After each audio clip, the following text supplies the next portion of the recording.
TSU, DYF এবং ডিওআইএফ আমাদের নেতৃত্ব আছেন। TSU general secretary comrade Sujit, SFI secretary comrade Sandipan, TIF এর প্রেসিডেন্ট কমরেড কৌশিকদা, টিএসইউ প্রেসিডেন্ট নেতাজি এবং ডিআইএফআই রাজ্য সম্পাদক মন্ডলীর সদস্য শান্তনু আছেন। আমাদের খুবই তিনটা গুরুত্বপূর্ণ বিষয়, তার উপর আমাদের সংগঠনের চারজন নেতৃত্ব সংক্ষিপ্তভাবে আপনাদের সামনে বলবেন। শুরুতেই আমাদের টিএসইউ জেনারেল সেক্রেটারি এবং সন্দীপন একে একে এই শিক্ষা সংক্রান্ত ইস্যুতে তাদের বক্তব্য রাখবেন।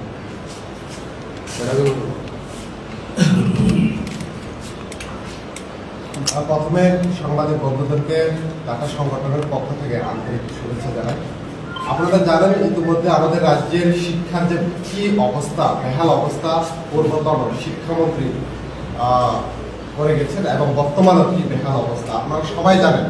2021 সালের 9 ডিসেম্বর বিদ্যাজ্যোতি প্রকল্প নামে আমাদের ভারতের মাননীয় প্রধানমন্ত্রীর হাত ধরে 500 কোটি টাকার একটা বাজেট নাকি পেশ করা হয়েছিল, যেটা নাকি বিদ্যাজ্যোতি প্রকল্পে ত্রিপুরা রাজ্যের সমস্ত ছাত্রছাত্রীর উন্নতির খাতির ব্যয় করা হবে বলে একটা ত্রিপুরা রাজ্যের পুরো অ্যাডভার্টাইজমেন্টের পদ্ধতিতে দাগজোর পিটিয়ে ইনোগ্রেশন করা হয়েছিল।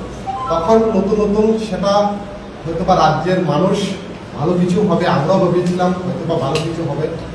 তার সত্ত্বেও এই যে 500 কোটি টাকা যে বাজেট শিক্ষার খাতে বিদ্যাজ্যোতি প্রকল্পের যে মিশন 100টা স্কুল নেওয়া হয়েছিল, এত 500 কোটি টাকা বাজেট দেওয়া সত্ত্বেও আমরা দেখতে পেয়েছি স্কুলগুলোতে ডেভেলপমেন্ট ফিসের নামে প্রতি বছর ছাত্রছাত্রীদের কাছ থেকে 1000, কোনো স্কুলে 1500 টাকা নেওয়া হয়েছে। আর স্কুলের পোশাক, বই বাবদ ওইটা প্রয়োজনীয় সামগ্রী ছাত্রছাত্রীদের তার জন্য যে অর্থ সেটা ছাত্রছাত্রীদের কি বহন করতে হয়েছিল, যেটা পুরোপুরিভাবে আমাদের যে মূল দাবি সবার জন্য শিক্ষা, সবার জন্য কাজ এবং আমাদের সংবিধানের যে অধিকার, শিক্ষার অধিকার সবার জন্য ফ্রি অফ এডুকেশন যে ডিমান্ড আমরা এসএফআই টিএসইউ প্রথম থেকে করে আসছিলাম, এটার বিরুদ্ধে গিয়ে এই সরকারের কি সিদ্ধান্ত। তো প্রথম থেকে আমরা বিদ্যাজ্যোতি প্রকল্পের বিরোধী করে আসছিলাম এবং কেন করে আসছিলাম, আজকে রেজাল্ট দেওয়ার পর আমরা আমাদের রাজ্যের বাসীও হয়তোবা এসএফআই টিএসইউ কেন এর বিরোধিতা করেছিল তার আজকে হয়তোবা তারাও বুঝতে পেরেছেন। আপনারা দেখতে পাচ্ছেন এক ক্যাটাগরির স্কুলগুলো তো যে স্কুলগুলো বিগত বামফ্রন্ট সরকারের আমলে অলরেডি ইনস্ট্রাকচার থেকে শুরু করে ডেভেলপমেন্টের দিক থেকে সব দিক দিয়ে উন্নতি করা হয়েছে, সে উন্নত স্কুলগুলোকে সেই 500 কোটি টাকা বাজেটের নাম দিয়ে বিদ্যাজ্যোতি প্রকল্পের আওতায় নেওয়া হয়েছে। আমি যদি এক্সাম্পল বলি, আগরতলা শহরের শিশু বিহার বলুন, উমাকান্ত বলুন, তুলসীবতী বলুন, এডিসির এরিয়া খুম্বুই একাডেমি বলুন, এরকম টপ স্কুলগুলোকে, যে স্কুলগুলোকে বিগত সরকারের আমলে অলরেডি ডেভেলপমেন্ট ছিল, এই স্কুলগুলোকেই আজকে এখানে অন্তর্ভুক্ত করা হয়েছে, যার রেজাল্টের ফলে আজকে এটা আমরা দেখতে পেয়েছি। তো আমাদের এটাই দাবি থাকবে, যেভাবে ছাত্রছাত্রীদেরকে হয়রানি এই বিদ্যাজ্যোতি প্রকল্পের মাধ্যমে করা হয়েছে, অতি সত্ত্বের দপ্তর থেকে সুনির্দিষ্ট যাতে একটা বক্তব্য পেশ করা হোক। আমরা ওইখানে গিয়েছিলাম দপ্তর ডিপার্টমেন্টের কাছ থেকে, কিন্তু এখন অবধি তাদের তরফ থেকে আমরা কোনো ধরনের একটা সাংবাদিক সম্মেলন করে বা অফিসিয়াল কোনো স্টেটমেন্ট এখন অবধি পাইনি। সেটা আমাদের রাজ্যের জন্য এবং আমাদের জন্য অত্যন্ত দুর্ভাগ্যের বিষয়। তো এটাই আমি রাখবো। আরেকটা বিষয় আমি এটা বলবো যে আপনারা জানেন বিদ্যাজ্যোতি কমিটির চেয়ারম্যান থাকেন ডিস্ট্রিক্টের ডিএম। আমরা শুনতে পেয়েছি এই রেজাল্ট খারাপ হওয়ার পরে নাকি ওয়েস্টের ডিএম বিভিন্ন স্কুলের প্রিন্সিপালগুলোকে অনেক রকম অভিভাবকদের দ্বারা পিটিয়ে দেওয়ার হুমকি, কেন এরকম স্কুল রেজাল্ট খারাপ হয়েছে, অনেক কিছু কথা ওনারা বলছেন। যদি এরকম হয়ে থাকে আমাদের সংগঠনের তরফ থেকে এটার আমরা তীব্র নিন্দা এবং বিরোধিতা জানাই। এখানে সুজিত রাজ্যের শিক্ষা ব্যবস্থা নিয়ে সংক্ষিপ্তভাবে বলার চেষ্টা করেছি। আমিও খুব সংক্ষিপ্তভাবেই বলবো, গত 6 বছরে বিজেপির শাসনে রাজ্যের শিক্ষা ব্যবস্থা ভয়ঙ্কর রকমভাবে আক্রান্ত। স্কুল শিক্ষা ব্যবস্থা, কলেজ, বিশ্ববিদ্যালয়ের শিক্ষা ব্যবস্থা সামগ্রিকভাবে বিজেপির শাসনে আক্রমণের মুখোমুখি হয়েছে। এই রাজ্যের বিজেপি সরকার প্রতিষ্ঠিত হবার পর এরা গুণগত শিক্ষার কথা বলেছিল এবং নানা ধরনের পরীক্ষা নিরীক্ষা শিক্ষা ব্যবস্থার উপর চালানো হয়েছিল। কিন্তু আজকে আমরা দেখছি রাজ্যের স্কুলগুলি শিক্ষক সংকটে ভুগছে। টেট পাস করা শিক্ষিত বেকাররা বসে আছেন, তারা স্কুলে শিক্ষকতা করতে চান কিন্তু নিয়োগ হচ্ছে না ঠিকভাবে। তার সঙ্গে কলেজে অধ্যাপকদের সংকট রয়েছে। সামগ্রিকভাবে রাজ্যের শিক্ষা ব্যবস্থার উপর একটা ভয়ঙ্কর আক্রমণ এই সময়ে সংঘটিত হচ্ছে। আজকে বিদ্যাজ্যোতি প্রকল্প, যে বিদ্যাজ্যোতি প্রকল্পকে এই বিজেপি সরকার তাদের মডেল বলে চিহ্নিত করেছিল। প্রথম 100টি স্কুল, তারপর আরো 25টি স্কুলকে যুক্ত করা হয়েছে। আজকে রেজাল্টেই বিদ্যাজ্যোতি স্কুলে কি অবস্থা তা প্রমাণ মিলেছে। বিদ্যাজ্যোতি স্কুলের যদি এই অবস্থা হয়, যে স্কুলগুলিকে রাজ্য সরকার নিজেদের মডেল স্কুল বলে চিহ্নিত করার চেষ্টা করছে, তাহলে রাজ্যের গ্রামান্তরে মফস্বলে যে স্কুল রয়েছে, যেগুলি হয়তোবা রাজ্য সরকারের চোখে বিদ্যাজ্যোতির মতো গুরুত্বপূর্ণ ছিল না, সেই স্কুলগুলির কি অবস্থা সেটা সহজেই অনুমেয়। কাজেই রাজ্যের প্রাক্তন শিক্ষামন্ত্রী, প্রাক্তন মুখ্যমন্ত্রী, এদের সময় থেকে শিক্ষাক্ষেত্রেরা বড় ধরনের পরিবর্তনের ঢাকঢোল পেটাচ্ছিল। তারপর শিক্ষামন্ত্রী বদল হয়েছে, এখন মুখ্যমন্ত্রী স্বয়ং শিক্ষামন্ত্রীর দায়িত্ব পালন করছেন, কিন্তু শিক্ষা দপ্তরের কোনো ইতিবাচক পরিবর্তন সাধিত হয়নি। উল্টো শিক্ষা দপ্তর আরো বেশি ঘুমিয়ে গেছে। আমাদের রাজ্যের মুখ্যমন্ত্রীর হাতে কখানা দপ্তর আছে, এগুলি গুণে শেষ করা যাবে না। রাজ্যের সমস্ত গুরুত্বপূর্ণ দপ্তর উনি নিয়ে বসে আছেন, কিন্তু কাজকর্ম কতটা করতে পারছেন তা তো আপনারাই দেখতে পাচ্ছেন। এই অবস্থার মুখে দাঁড়িয়ে আমরা এসএফআই, টিএসইউ, ডিওয়াইএফআই, টিওয়াইএফ সিদ্ধান্ত নিয়েছি শিক্ষা, স্বাস্থ্য, আইন শৃঙ্খলা সমস্ত দিক দিয়ে আমাদের রাজ্য একেবারে পেছনের সারিতে চলে গেছে। এবং এই কথা যখন মানুষ বলার চেষ্টা করছে, তখন এটাকেও রাজনৈতিকভাবে এরা মোকাবিলা করার চেষ্টা করছে, রাস্তায় নামছে। কাজেই আমরা যারা বামপন্থী ছাত্র যুব সংগঠন করি, শিক্ষার অবস্থা, স্বাস্থ্যের অবস্থা নিয়ে আমরা প্রতি মুহূর্তে সোচ্চার ছিলাম। আগামী দিনেও আমরা রাস্তায় নামার জন্য প্রস্তুতি নিয়েছি। আমাদের ডিওয়াইএফআই এর রাজ্য সম্পাদক আছেন, ডিওয়াইএফআই এর রাজ্য সভাপতি আছেন, আমাদের আন্দোলনের পরিকল্পনার সম্পর্কে ওনারা অবগত করবেন। এসএফআই, টিএসইউর তরফ থেকেও আমরা শিক্ষা ব্যবস্থার উপর যে আক্রমণ, তার বিরুদ্ধে লাগাতার আন্দোলন সংগঠিত করার সিদ্ধান্ত নিয়েছি। আমাদের শিক্ষা সংক্রান্ত তার সঙ্গে দুটা বিষয় নিয়ে আমরা আন্দোলনে যাচ্ছি, শিক্ষা, স্বাস্থ্য এবং আইন শৃঙ্খলা। আমাদের ছাত্র আন্দোলনের নেতারা বলছেন, আমি যা শুরুতে বলতে চাই যে আমাদের রাজ্যে একটা কম শিক্ষিত মুখ্যমন্ত্রী থেকে বিজেপি একটা উচ্চ শিক্ষিত মুখ্যমন্ত্রী আনা হয়েছে, প্যাকেট বদল হয়েছে। একটা জুকার মুখ্যমন্ত্রী থেকে একজন প্রফেসর, ডাক্তার মুখ্যমন্ত্রী মানুষের সামনে হাজির করা হয়েছে। আমরা দেখছি এই যখন মুখ্যমন্ত্রীর এই গুণগত পরিবর্তন বড় করে প্রচার করা হচ্ছে, তখন এই প্রফেসর ডাক্তার মানিক সাহা যখন মুখ্যমন্ত্রী হলেন, তার 2-2.5 বছরের মধ্যে স্বাস্থ্যক্ষেত্রের অবস্থা সবচেয়ে বেশি বেহাল অবস্থা। হাসপাতালে গেলে ওষুধ নেই, হাসপাতালে গেলে রক্ত নেই, হাসপাতালে গেলে অক্সিজেনের অভাবে গত কয়েক মাস আগে একজন মারা গেছেন। ডায়ালিসিস যারা করতে যাচ্ছেন, ডায়ালিসিসের জল নেই, প্রায়ই জল থাকে না। এই লোকসভা নির্বাচনের আগে ঘটা করে ডাকডোল পিটিয়ে মুখ্যমন্ত্রী স্বাস্থ্য বীমার ব্যাপক উদযাপন করেছেন, ঘরে ঘরে পৌঁছে দিচ্ছেন। আমরা দেখছি এই স্বাস্থ্য বীমার সুযোগ রাজ্যের কেউ পাচ্ছেন না। মানে উচ্চ শিক্ষিত একজন মুখ্যমন্ত্রী হয়ে কিভাবে উচ্চ মাপের প্রতারণা করা যায়, আমাদের বর্তমান মুখ্যমন্ত্রী তা আমাদের করে দেখাচ্ছেন। টিবি রোগীর ওষুধ, যে ওষুধ গভর্নমেন্ট সাপ্লাই করে হাসপাতালের মধ্য দিয়ে 1 মাসের ওষুধ তাদের হাতে তুলে দেওয়া হয়। গত বেশ কয়েক মাস যাবৎ এই সংকট চলছে মারাত্মক, এবং এরকম অবস্থা চলছে যে হসপিটালে যারা কর্মরত স্বাস্থ্যকর্মী তারা কেউ তার বিরুদ্ধে মুখ খুলতে চাইছেন না, তারা বাইরে কেউ বলছেন না।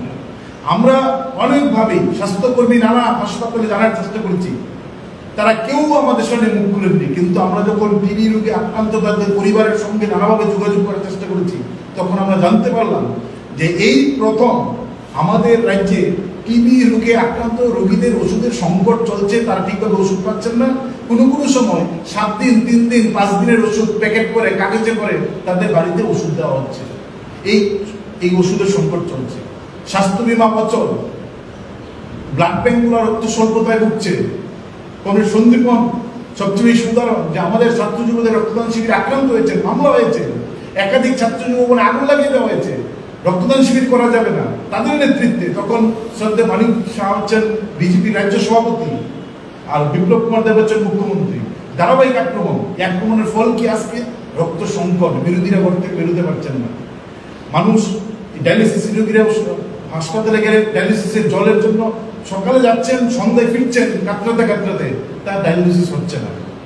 কখন? যখন ডক্টর প্রফেসর মানিক শাহ রাজ্যের স্বাস্থ্য দপ্তরের মন্ত্রী। আমরা দেখছি আমাদের রাজ্যের বেহাল পরিষেবা, জিবি হসপিটাল থেকে প্রাথমিক স্বাস্থ্যকেন্দ্র, আইসিএম, সব জায়গায় ডাক্তার, নার্স, স্বাস্থ্যকর্মী তিনটার সংকট। যারা আছেন তার পরিষেবা দিয়ে কুলিয়ে উঠতে পারছেন না, কারণ তারাও মানুষ। যে ডাক্তাররা, নার্সরা, স্বাস্থ্যকর্মীরা আছেন সীমিত সংখ্যক, তারা কুলিয়ে উঠতে পারছেন না পরিষেবা দিয়ে। কিন্তু তার বাইরে হাজার হাজার নার্স, ডাক্তার, স্বাস্থ্যকর্মী বেকার হয়ে রাজ্যে হন্য হয়ে ঘুরছেন, কোনো নিয়োগ নেই। হাসপাতাল, প্রতিটা হাসপাতালে এই সংকট তৈরি হচ্ছে। এই সংকট থেকে স্বাস্থ্য পরিষেবা ডক্টর মানিক শাহ কি করে দিবেন আমরা জানি না, কিন্তু আমরা মনে করি এটা মানুষের সঙ্গে প্রতিদিন প্রতারণা করছেন। এই হচ্ছে আমাদের রাজ্যের স্বাস্থ্যের অবস্থা। আমাদের রাজ্যের আইন শৃঙ্খলা আমরা দেখেছি পত্রপত্রিকায় রাতের বেলা কি করে বিজেপির পতাকা হাতে নিয়ে যারা এই রাজধানী করে, চিন্তাই করে, চুরি করেন, তারা কিভাবে মানুষকে আটকে চিন্তাই করছেন, প্রকাশ্য ভিডিও পর্যন্ত বেরিয়েছে। আমরা দেখছি প্রকাশ্যে গুলি করে হত্যা করা হয়, তার দিনের পর দিন কেটে যাচ্ছেন, আসামি গ্রেপ্তার হচ্ছেন না। আমরা দেখছি এনআইএ আমাদের রাজ্যে ঘুমিয়ে থাকে, রাজ্যের পুলিশ রাজ্যের সমস্ত গোয়েন্দা সংস্থাকে ঘুমিয়ে রেখে এনআইএ আমাদের রাজ্যে এসে মানব পাচারকারী একের পর এক পান্ডা আমাদের রাজ্য থেকে তুলে নিয়ে যাচ্ছেন। এবং কোনো কোনো পান্ডার ছবি, মানব পাচারকারী যে পান্ডারা গ্রেপ্তার হচ্ছেন তাদের কারো কারোর ছবি, বর্তমান প্রাক্তন মুখ্যমন্ত্রীর ছবি সঙ্গে ছবি আছেন, সেলফি আছেন, বর্তমান বিজেপির সভাপতির সঙ্গে সেলফি আছেন। মানব পাচারকারী গ্রেপ্তার হচ্ছেন। নেশায় পরিকল্পিতভাবে গোটা রাজ্যটাকে ডুবিয়ে দেওয়া হচ্ছে। সরকারিভাবে প্রতিটা ছোট বড় বাজারে মদের দোকানের লাইসেন্স হচ্ছে, আর এলাকার মাতব্বররা তারা এলাকার গলিতে গলিতে নেশা সাম্রাজ্য বিস্তার করে রেখেছেন। যুবতী মহিলাদের উপর ভয়ঙ্কর রকম ভাবে আক্রমণ বাড়ছে। চুরি ছিনতাই যেন আমাদের রাজ্যের একটা অলঙ্কারে পরিণত হয়েছে। বিদেশি পর্যটকরা এসে চুরি ছিনতাইয়ের শিকার হচ্ছেন। তারা বলছেন আমরা বাংলাদেশ থেকে এসেছি, আমাদের সব ছিনিয়ে নিয়ে গেছেন। এরকম অবস্থায় গোটা রাজ্যের আইন শৃঙ্খলা সম্পূর্ণভাবে ভেঙে পড়েছে, সম্পূর্ণভাবে ভেঙে পড়েছে। এক নেশা কারবারি, মাফিয়া আর সমাজদ্রোহী তারা গোটা রাজ্যটা দাপিয়ে বেড়াচ্ছে। কোনো লাগাম এই স্বরাষ্ট্র দপ্তরের মন্ত্রী, যিনি বর্তমান মুখ্যমন্ত্রী, কোনো লাগাম টানতে পারছেন না। আমরা তাই দেখছি। শুধুমাত্র তা না, উন্নয়নের আমরা দেখছি যুবক বেকারের কর্মসংস্থানের প্রশ্নে সম্পূর্ণভাবে ব্যর্থ। পিআই এর আগে তো সুশান্ত চৌধুরী আর রতনলাল নাথ দুই মন্ত্রী এক টানা করে পালা করে সাংবাদিক সম্মেলন করতেন, একজন বাংলাতে আর একজন ইংরেজিতে। আর মানুষ মনে করতেন এত সুন্দর পদ পূরণ হচ্ছে, ইংরেজিতে একজন করে বলতেন আর একজন বাংলাতে পরের দিন বলতেন। পিআই এর নিয়োগের জন্য আমার ধারণা 50 থেকে 60টা প্রেস মিট আমাদের রাজ্যের মানে মহাকরণে বসে রাজ্যের মন্ত্রীরা বলছেন কালকে পরশু এই সেই পিআই নিয়োগ হবে। এখন পর্যন্ত একজন পিআই নিয়োগ নেই। ইঞ্জিনিয়ার নিয়োগ লাস্ট 2016 সালে হয়েছিল। 2016 সালের পর 2024 সাল, এই বিশাল সময়ের মধ্যে রাজ্যে একজন ইঞ্জিনিয়ার নিয়োগ হয়নি। এবং তারা এরকমভাবে নোটিফিকেশন করেন, পরীক্ষা নেই যেন তা মামলা হয়, তারপর নোটিফিকেশন বাতিল হয়। ইঞ্জিনিয়ার নিয়োগের ক্ষেত্রে বারবার তা করছেন। আমি দেখছি জেআরবিটি নিয়োগের প্রশ্নে গোটা করে মন্ত্রীরা বহিরাজ্যের নিয়োগের যারা পাবেন তাদেরকে দেওয়ার জন্য গোটা করে কয়েকটা করেছেন, তারপর জেআরবিটির বাকি যেখানে নিয়োগ হয়নি সেই নিয়োগটা সম্পূর্ণভাবে আটকে রেখেছেন। জিআরএস 2019 সালের আগস্ট মাসের 8 তারিখ নোটিফিকেশন জারি করেছেন। 2019 সালের আগস্ট মাসের 8 তারিখ, আজ হচ্ছেন মে মাস চলছে 2024। দীর্ঘ সময় 1962টা পোস্ট, 1962টা পোস্টের জন্য ইন্টারভিউ নেওয়া হয়। লক্ষাধিক ছেলে মেয়ে নিজের পকেটের টাকা দিয়ে ফর্ম ফিল আপ করে পরীক্ষা দিয়েছেন। এডমিটটা তাদের কাছ থেকে ছিনিয়ে নেওয়া হয়েছে।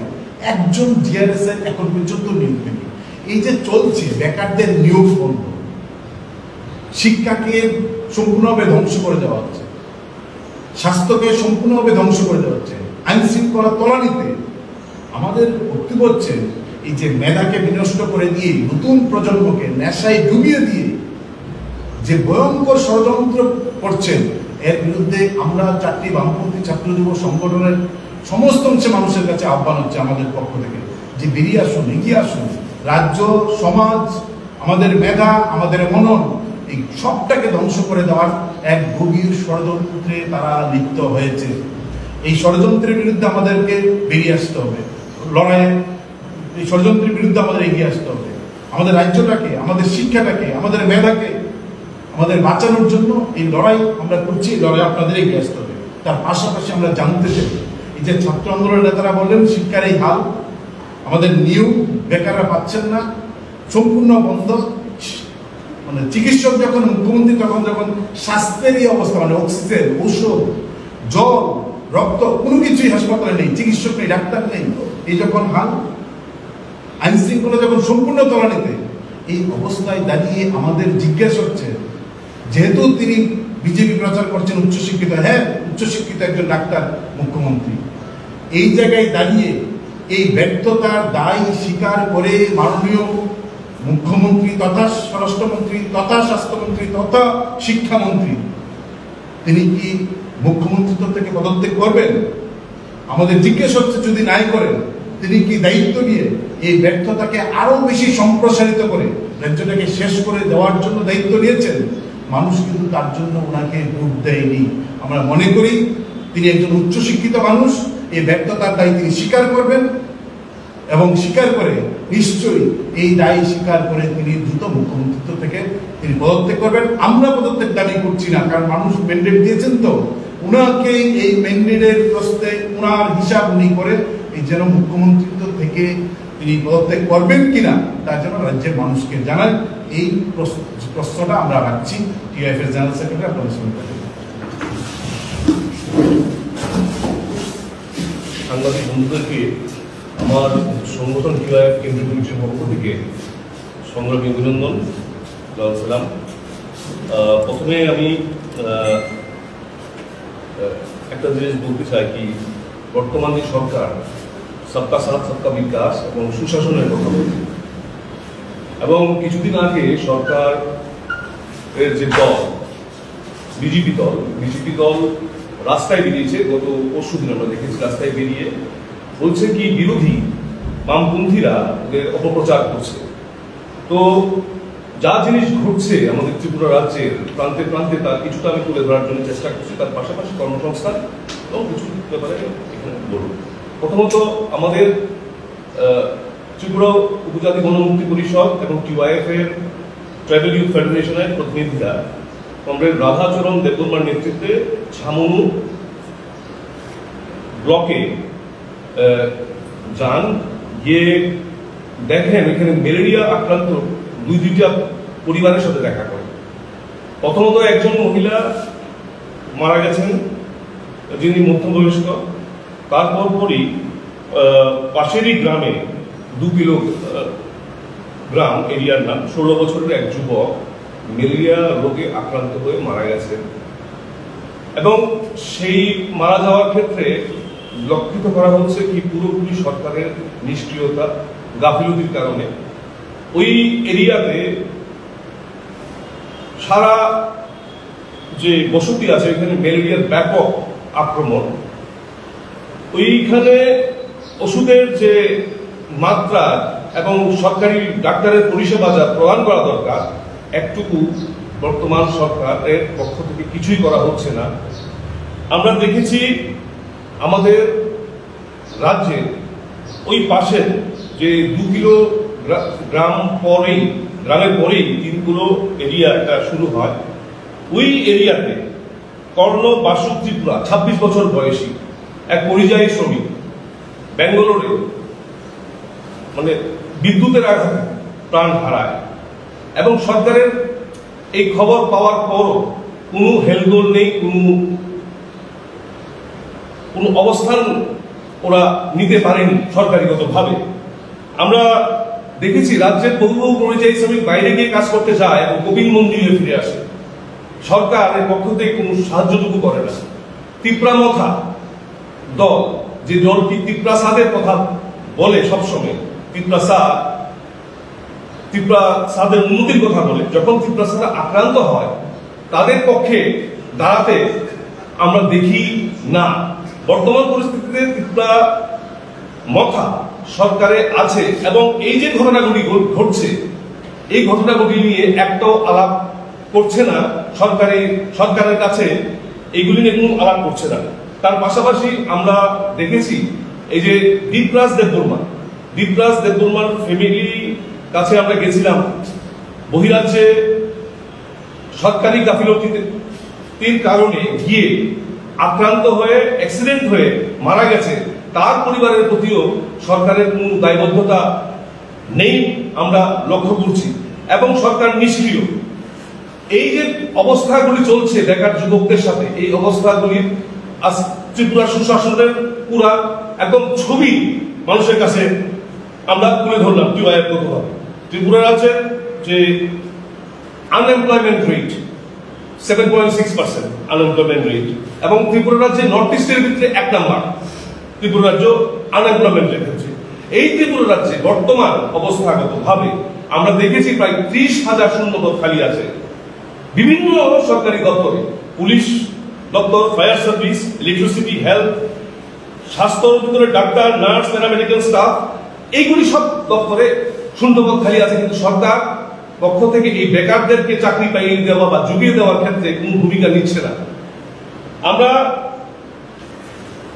দেখেছি কি জেআরবিটির যে পরীক্ষা হয়েছে, পরীক্ষার্থীরা রেজাল্টের জন্য হাই হাই করে ঘুরছে এবং সেই রেজাল্টের কোনো সরকারি পক্ষ থেকে কোনো রেজাল্ট ঘোষণা করছে না। তাই আমরা আজকের এই প্রেস কনফারেন্স থেকে দাবি জানাচ্ছি, সরকার যে কর্তৃপক্ষরা আছে ওরা যেমন অবিলম্বেই এই জেআরবিটির যে গ্রুপ ডি যে পরীক্ষা নিয়েছিল, ওই পরীক্ষার অবিলম্বেই যেমন রেজাল্ট ঘোষণা করে।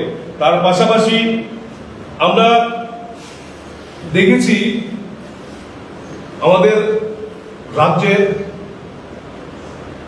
যে দল, যার নাম তিপ্রামথা, ওর উত্থান হয়েছিল মাধববাড়ির সিএ আন্দোলন করতে গিয়ে।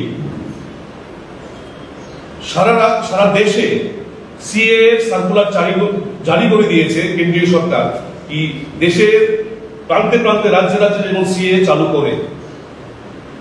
যেই মথা তার উৎপত্তি হয়েছে সিএ বিরোধিতা করে, দেখা যাচ্ছে এই মথার সুপ্রিমো এবং তার দলের নেতৃত্বরা এই সিএ নিয়ে আমাদের রাজ্যের উপজাতি অংশের মানুষকে স্পষ্টীকরণ দিচ্ছে না। আমরা টিওআইএফ এবং অন্যান্য বামপন্থী সংগঠন এই সিএ এর বিরুদ্ধে আমরা লড়াই করে এসেছি এবং সিএ এর বিরুদ্ধে আমরা এখনো দাঁড়িয়ে আছি। মথার নেতৃত্বরা জানা ওদের ব্যক্তিগত বা ওদের দলগত কি অবস্থা এই সিএ সম্বন্ধে, আপনাদের মারফতে আমরা এই জানাতে যাচ্ছি। সবাইকে ধন্যবাদ। একটা ঘোষণা, আগামী 21 থেকে 24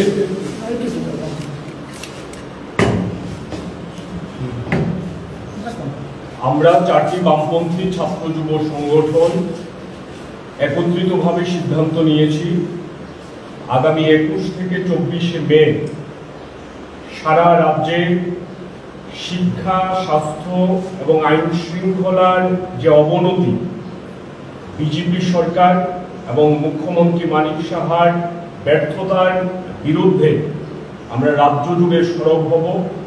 মিছিল, ডেপুটেশন, সভা ইত্যাদি সংগঠিত করা হবে এবং আগামীকালকে বিকাল 5টায় আমরা আগরতলা ছাত্র যুব ভবনের সামনে জমায়েত হব। আগরতলা শহরে আমরা মিছিল ও সভা সংগঠিত করব। এই কর্মসূচিগুলিতে আপনাদের সাংবাদিক বন্ধুদের সাহায্য সহযোগিতা আমরা প্রার্থনা করছি এবং আপনাদের মাধ্যমে রাজ্যের মানুষকে, রাজ্যের ছাত্র যুবদের এই কর্মসূচিগুলিতে ব্যাপক হারে সমবেত হওয়ার জন্য আমরা আহ্বান জানাচ্ছি।